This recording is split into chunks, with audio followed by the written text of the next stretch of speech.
On February 9th, 2022, Nintendo will release their first Direct for the year. The presentation was jam-packed with many announcements, including a new Mario Strikers, Nintendo Switch Sports, and Earthbound coming to Switch Online. But to finish off the presentation, Nintendo announced that Xenoblade Chronicles 3 will be releasing that September on Switch. This would actually be the fourth game released in the series, and the third game released on the system. It's funny to think how far Xenoblade has come as a franchise in just the past decade. This is the story of how it almost never happened.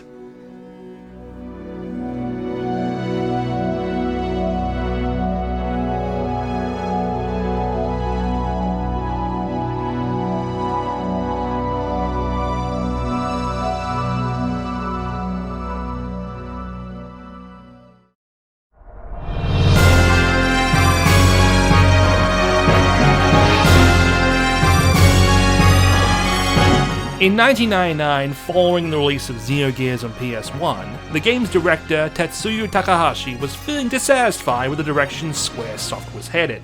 He originally pitched his game to be the 7th installment in the Final Fantasy series, but it was deemed too dark by the higher-ups. Eventually, alongside fellow veteran Square employee Hirohara Sugiura, he would form his own company called Monolith Soft. While finding a publisher would be difficult, they would eventually come across one in Namco. 3 years later, a spiritual successor to Xenogears would be released on the PS2 as Xenosaga Episode 1. Originally envisioned as a 6-part series, the first Xenosaga would take 2 years and well over $1 billion yen to complete. While receiving praise on its release and reaching 1 million copies sold, the series as a whole was overshadowed by the vast amount of JRPGs released on the PS2, especially following the merger of Square Enix.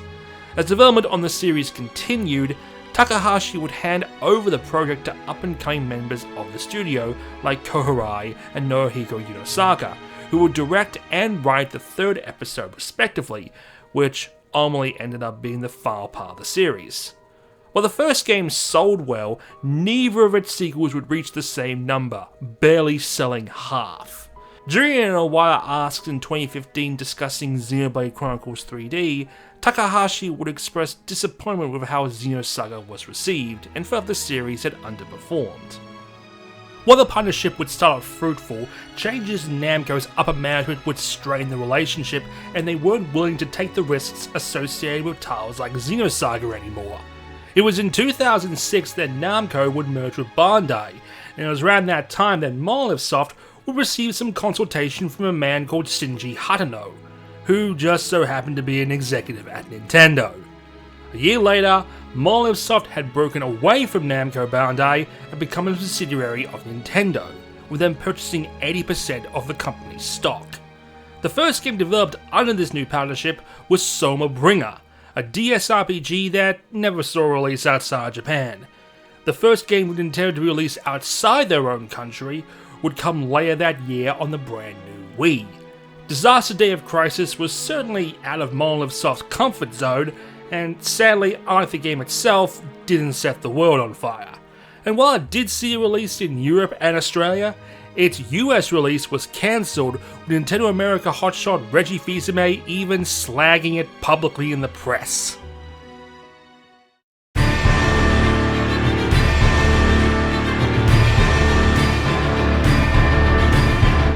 It would be another year before we got a taste of Monolith Soft's next project. Unveiled at E3 was a brand new RPG titled Medado, The Beginning of the World. The original idea of the game, people living on the bodies of giant gods, had come to Tetsuya a few years earlier, with senior staff excitedly on board with the project, even one executive creating models of the gods with clay. While originally planned to be its own game with no relation to his previous work, Nintendo President Satoru Iwata had the title changed to recognize Tetsuya's legacy and dedication.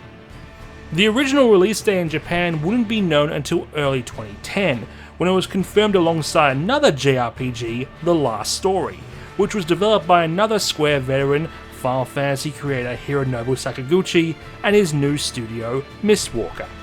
At the time, no confirmation that these games would be arriving outside Japan had been announced, and it wouldn't be for another year until Nintendo of Europe confirmed Xenoblade's release. So months later, the last story would also be confirmed alongside Pandora's Tower, another RPG being developed by Gambarion. Meanwhile, Nintendo of America stayed silent.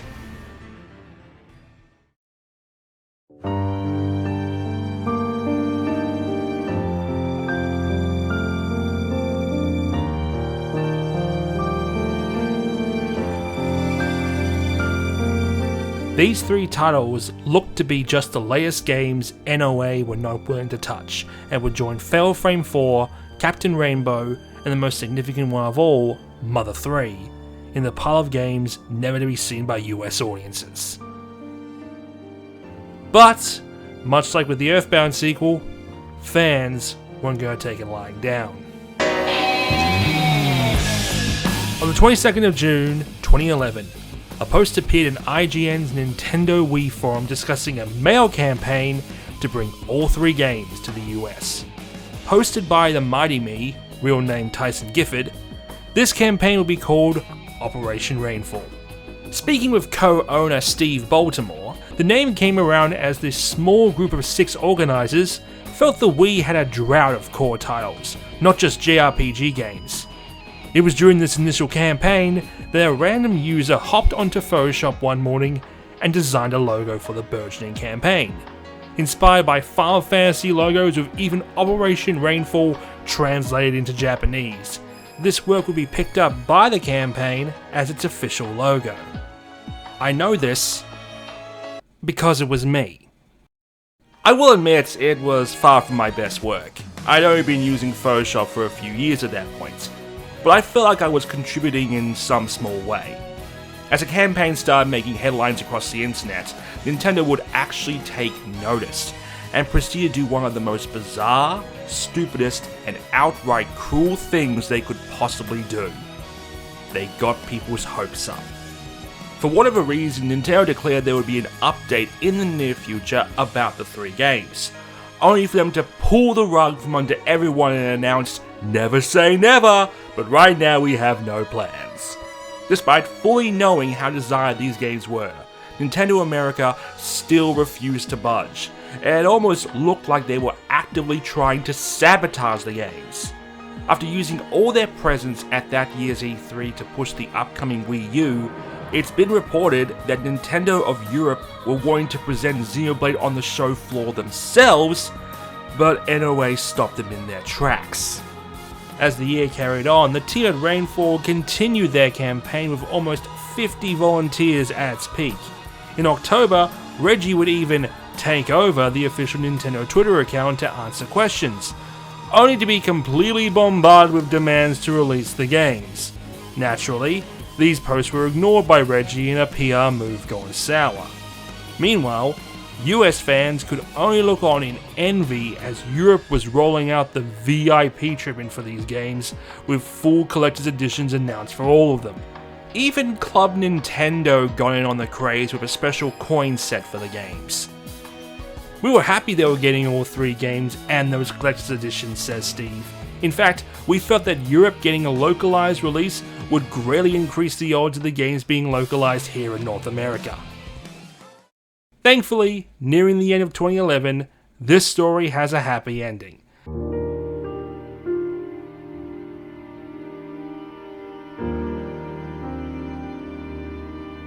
Several weeks later, on December 2nd, Nintendo would finally cave and announce that Xenoblade would be released in the US on April 6, 2012 as a GameStop exclusive.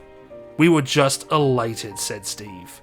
Whether this was GameStop stepping in or Nintendo playing it safe, we don't know, but what we do know is that sales of Xenoblade in the US were 2.5 times what they were in Japan. Worldwide, the game would sell just under 1 million copies. Now, merely compared to heavy hitters on the Wii like Mario Kart and Wii Sports, it was barely a drop in the bucket. But still, 1 million copies is nothing to sneeze at. As for the other 2 games, on the same day as its Europe release, the last story was confirmed for a US release thanks to Xseed, a publisher known for picking up more niche Japan-centric titles. This was actually part of the campaign. If Nintendo wasn't going to publish these games, then pitch them to a publisher that would. The campaign actively sought out several publishers who specialized in the niche, including Atlas, Axis Games, NIS America, and of course, Xseed. For the longest time, Pandora's Tower looked to be the odd one out. Long after the other two had been released, and even after the release of the Wii U, it seemed like all hope was lost for the final game. 3 months after the new system launched, however, Xseed would save the day yet again, and release the game in the US that April. The crew at Rainfall had at that time stopped actively pursuing its release, and initially thought Xseed's announcement was a joke. Almost 2 years after their initial IGN post, Operation Rainfall was deemed a success. Whether it was crucial to the game's release is entirely debatable. Case in point is when Xenoblade was announced for the US, Reggie would swear up and down that the campaign wasn't a mitigating factor.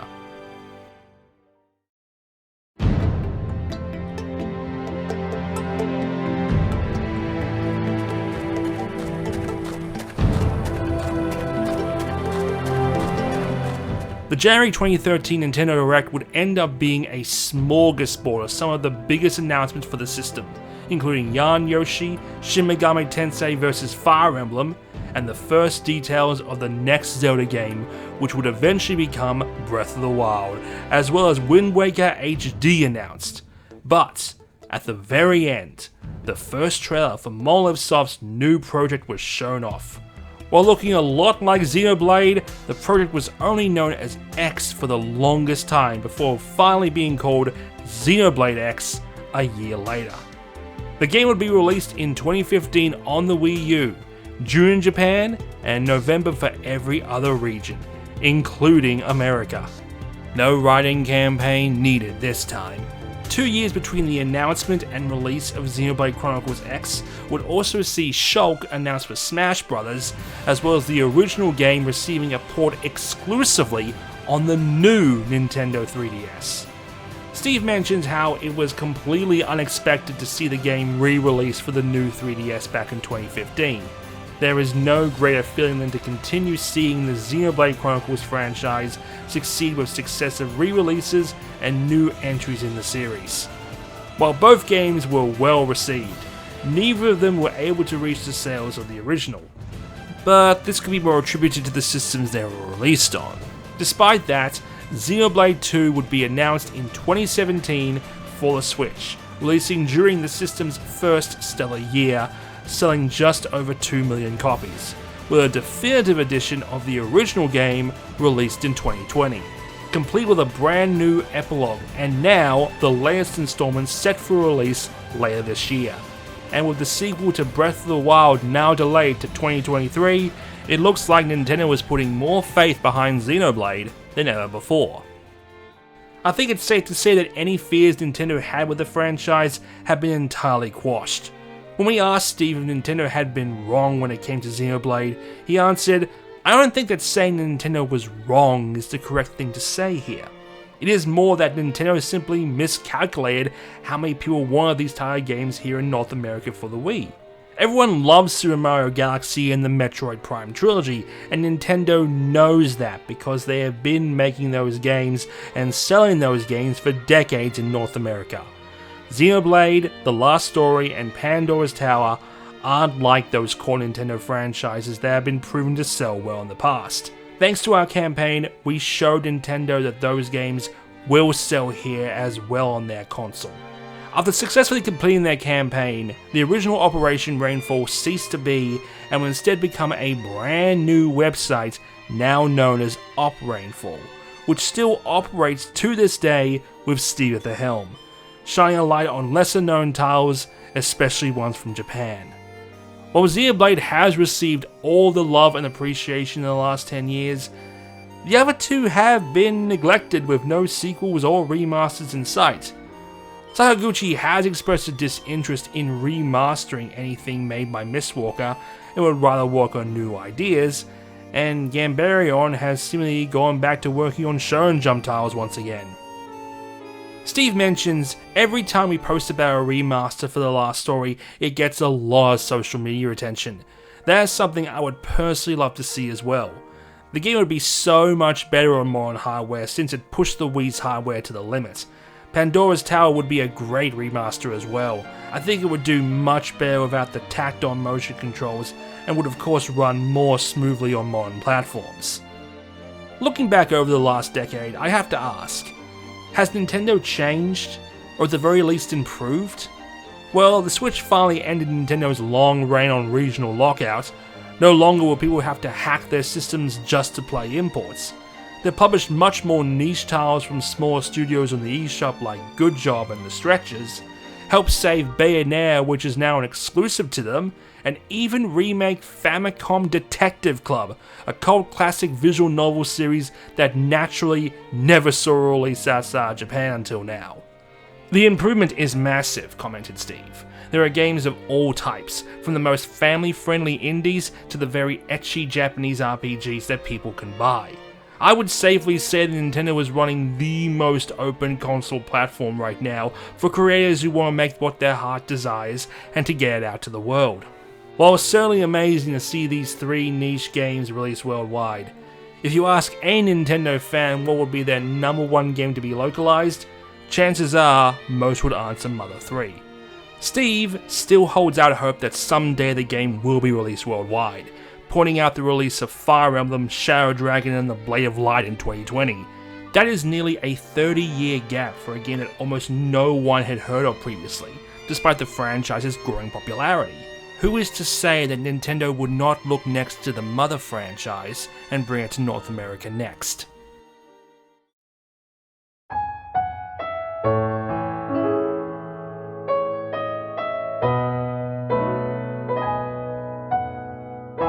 It's now been a decade since Xenoblade arrived onto US shelves. It's crazy to think what could have happened had a group of dedicated fans not stepped up. Would Xenoblade become just the latest cult game known only to importers with a fan translation in the works? Would there even have been sequels, or would have Monolith Soft just gone to a new idea? Seeing what Operation Rainfall was able to achieve tells us that with true dedication, anything is possible.